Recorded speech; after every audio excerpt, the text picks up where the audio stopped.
The film opens in a tiny kingdom, and shows us a chateau, wherein lives a widowed gentleman, and his daughter, Cinderella. Feeling that his daughter needed a mother's care, he remarried a woman with 2 daughters of her own, named Anastasia and Drizella. However, upon the death of Cinderella's father, her stepmother reveals a cruelty and jealous towards Cinderella's charms and beauty. The stepmother chooses to focus all her attention to that of her own daughters, leading to a downfall of the family estate. The chateau soon falls into disrepair, and the family fortune is spent upon the 2 stepdaughters. In the end, Cinderella is forced into becoming a servant in her own household, attending to her stepfamily, and living in a high tower on the family property. Even though her life's conditions are deplorable, she still tries to keep herself going, by dreaming of a better life someday.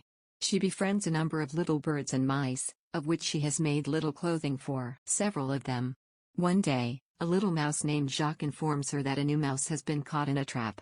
The rotund little mouse is at first scared, but upon Jacques and Cinderella welcoming him, they give him some clothes, and a new name, Octave, but for short, they call him Gus. Jacques and some other mice show Gus around the house, and out into the yard behind the house to get corn that Cinderella is giving the other animals. However, in their attempts to return to the mice at the top of Cinderella's tower, they run into the stepmother's cat, named Lucifer. Lucifer then attempts to get Gus, who hides in a teacup that is given to one of Cinderella's stepsisters. Though it wasn't intentional, the stepsisters blame Cinderella, and their mother demands she do extra chores for what has happened. Meanwhile, in the kingdom's castle, the king is having an argument with the Grand Duke.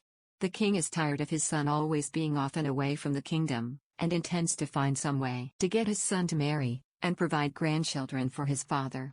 The Grand Duke tries to tell the king he should not rush his son into such a thing, but the king proposes a rather devious scheme. With his son coming home that evening, he wishes a grand ball to be held that evening, inviting all the eligible maidens of the kingdom, certain that his son is bound to show interest in one of them.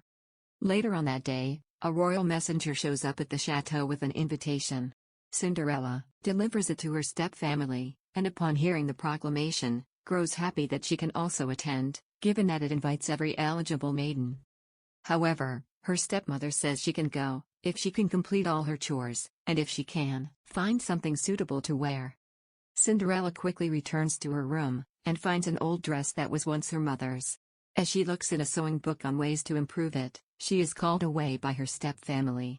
Jacques then tells the other mice that he's sure Cinderella's stepfamily is going to work her so hard, she'll never be able to complete the alterations to her dress. It is then that one of the female mice claims that they will make the alterations for Cinderella as a surprise. Jacques and Gus rush off to get some extra trimming for the dress, and encounter the stepsisters and stepmother ordering Cinderella around with extra chores. As she leaves them, the sisters angrily claim that they do not have any good things to wear, and angrily throw down a pink sash, and some blue beads. Jacques and Gus quickly gather them up to use for Cinderella's dress, but are menaced by Lucifer. Luckily, they manage to get away. As the hour draws late, the carriage to the ball arrives. However, having completed her chores, but not having been able to work on her dress, she returns to her room, claiming she isn't going.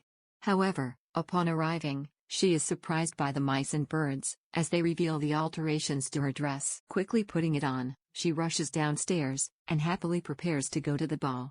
The stepsisters are at first incensed, but their mother quickly tells them that she did make a deal with Cinderella. However, she then takes note of the blue beads on her dress, which sets the sisters off, who chastise Cinderella for taking their things, and proceed to destroy the dress. After the stepmother ushers her daughters out the door, Cinderella rushes out of the chateau and into the garden, crying on a bench, that no matter how hard she tries to believe, things will never get better for her. However, she suddenly hears a voice, and encounters a cheerful woman in a light blue cloak. The woman claims she is her fairy godmother, and intends to help Cinderella go to the ball. Using her magic wand, the godmother turns a pumpkin into a coach, 4 of the mice into horses, the farm's horse into a coachman, and the family dog into a footman. The final touch is fixing Cinderella's dress, which is turned into a beautiful white gown, complete with glass slippers. However, the godmother cautions her that all these things will only last until the final stroke of midnight, when everything will turn back to normal. Cinderella then quickly boards her coach, and is taken to the castle. Meanwhile, the ball is in full swing, with the prince greeting every eligible, invited maiden in the kingdom.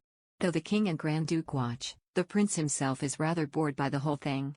However, as he officially greets the stepsisters, he sees a girl having just entered, and goes over to her. This is immediately seen by the king, who demands a waltz begin to play, sure that his son has found his bride. The king then retires for the evening, leaving the Grand Duke to supervise the two. The prince then leads Cinderella out into the palace gardens, where they dance and wander. However, when the clock suddenly strikes midnight, Cinderella flees. The Grand Duke attempts to stop her, but she flees down the palace's entry steps, leaving behind a glass slipper. A series of palace horsemen attempt to catch the coach, but eventually, the 12th chime of midnight strikes, Cinderella's entourage returns to normal, and rush off the main road, as the horsemen's steeds trample what's left of the now normal pumpkin. Cinderella apologizes to her friends for not leaving sooner, but claims she was so enchanted by her time with the prince. Suddenly, she realizes that she still has one of her glass slippers left, and looking skyward, thanks her fairy godmother for allowing her these few hours of happiness. Back at the palace, the Grand Duke awakens the king regarding what has happened. At first incensed that the maiden his son danced with has gotten away, the Duke claims that his son still wants to find and marry her. With the glass slipper the only clue, the king sets the Duke on a mission to have the slipper tried on every girl in the kingdom, setting the Duke to task before the sun rises. The next morning, Cinderella's stepmother quickly demands she help her daughters immediately. The two stepsisters are slow to wake up, when the stepmother tells of the proclamation, and how the girl that was seen dancing with the prince is being searched for.